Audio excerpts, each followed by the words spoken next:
कपड़े चेंज कर फ्रेश होकर वो बिस्तर पर आकर लेट गया, पर नींद आंखों से कोसों दूर थी।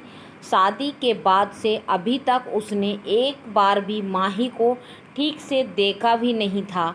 बस उसकी एक झलक ही उसने देखी थी जब उमाकांत जी की बॉडी को हॉस्पिटल से घर लाया जा रहा था। कितनी बिखर गई थी वो उस वक्त। एक तो ये शादी, ऊपर से अंकल की डेथ। पता नहीं कैसे उसने खुद को संभाला होगा। माना कि बचपन से ही वो बहुत समझदार थी, फिर भी अचानक से इतनी तकलीफ़ें एक साथ उसके हिस्से आ गई। पता नहीं किस हाल में होगी वो। उसे अब अजीब सी बेचैनी होने लगी और वो उठकर बैठ गया। एक बार जाकर देख लूं क्या कि वो कैसी है। यह सोचकर वो हिम्मत कर बेड से उतरा और कमरे में बाहर जाकर इधर उधर देखने लगा। पता नहीं किस कमरे में होगी वो। तभी उसे युग के कमरे का बल्ब जलता हुआ दिखा। शायद युग जाग रहा है, उससे ही जाकर पूछ लेता हूँ कि वो अब कैसी है। और फिर वो युग के कमरे के दरवाजे पर पहुँच गया। जैसे ही वो दरवाजे पर पहुँचा उसने देखा कि वहाँ भी कोई नहीं था। लगता है युग उसके ही पास है। चलो अच्छा ही है दोनों साथ हैं, एटलीस्ट इससे उसकी तकलीफ़ कुछ कम होगी।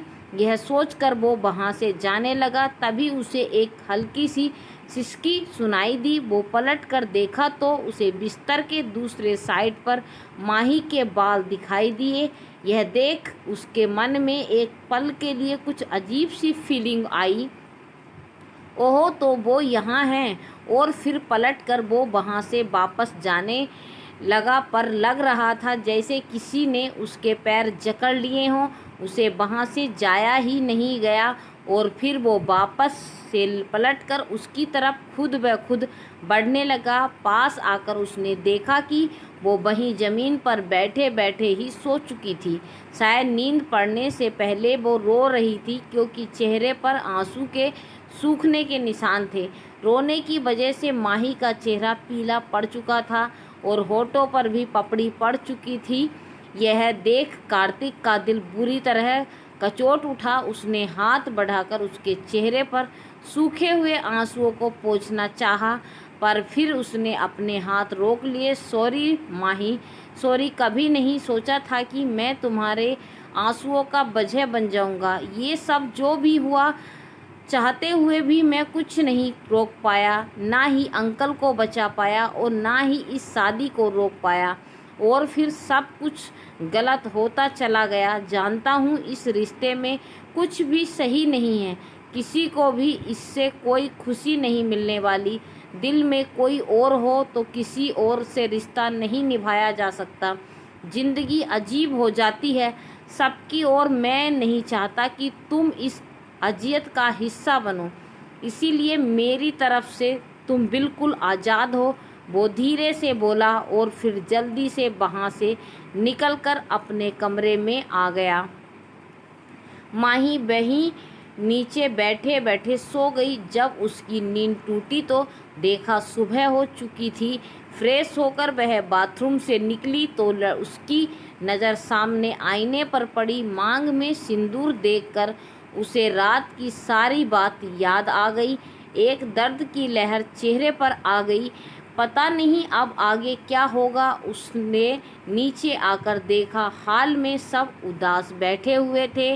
उन सबको इस तरह उदास देखकर उसका मन भर आया। युग की नज़र उस पर पड़ी तो वह उठकर उसके पास गया और उसे लाकर माँ के पास बिठा दिया। उसने चारों ओर देखा। उसे कार्तिक कहीं नज़र नहीं आया। उसे ध्यान आया कि रात वह गुस्से में बाहर निकल गया था। उसने वंदना जी की ओर देखा तो वह समझ गई कि माही किसे ढूंढ रही है। वे हल्का मुस्कुराई और बोली, वो रात में ही वापस आ गया था, अभी अपने कमरे में है। माही को चैन आया। तभी सीढ़ी से कार्तिक उतरता हुआ नजर आया। क्षण भर के लिए माही की नज़र उस पर ठहर गई। इतने दिनों के बाद वह पहली बार उसे गौर से देखी थी, बिल्कुल उसके सपनों के राजकुमार जैसा।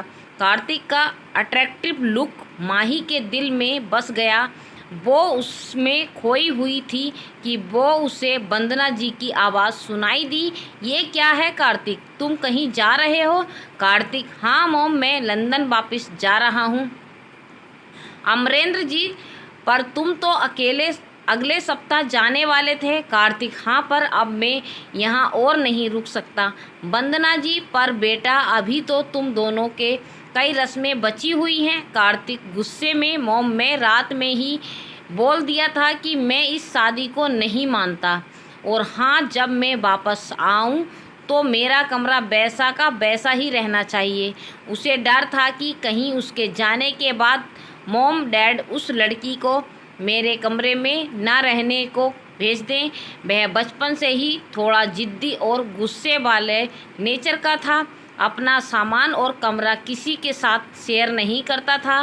तभी तो लंदन में भी यूनिवर्सिटी हेड से बात करके अमरेंद्र जी ने हॉस्टल में उसके लिए अलग कमरा दिलवाया था।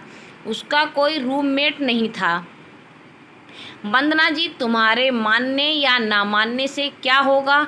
माही तुम्हारी पत्नी है और रहेगी। कार्तिक, मॉम डैड, आप लोग कुछ भी कह ले, मैं अभी इस चक्कर में नहीं पड़ने वाला। अमरेंद्र जी गुस्साते हुए बोले, देखता हूँ तुम कैसे इस शादी को नहीं मानते। कार्तिक, अगर आप लोग ज़बरदस्ती करोगे तो मैं कभी वापस ही नहीं आऊँगा। इतना सुनते ही माही के तो होश जैसे होश उड़ गए हों। नहीं नहीं, ऐसा नहीं हो सकता। मैं इन लोगों के तकलीफ़ का कारण नहीं बन सकती। मुश्किल वक्त में इन लोगों ने हमारा साथ दिया, बाबा का इज्जत डूबने से बचाया। मेरी वजह से इनका बेटा इन सब से दूर नहीं हो सकता है। नहीं, हमें अपने आप को संभालना होगा। फिर अगर ये सही है कि सिंदूर में ताकत होती है और वो शादी का सुख हमारे तकदीर में है, तो वो हमें ज़रूर मिलेगा। हम इंतज़ार करेंगे। ऐसा सोचकर माही वंदना जी से बोली, माँ, हम कुछ कहना चाहते हैं। वंदना जी, हाँ बेटा बोलो। सब उसकी ओर देखने लगे। कार्तिक अभी भी उसका चेहरा नहीं देखी पाई थी, क्योंकि माही सर पर आंचल रख माँ की ओर घूरी हुई थी। माही, आप लोगों ने हमारे लिए जो फैसला लिया हमने माना, पर अगर अब कार्तिक जी कोई फैसला लेना चाहते हैं तो मेरे ख्याल से आप लोगों को उसे मान लेना चाहिए। माँ बाबा, हमारा विश्वास कीजिए, हम आपको कभी गलत नहीं ठहराएंगे। इसके लिए वैसे भी रिश्ते मन से निभाए जाते हैं, ज़बरदस्ती नहीं।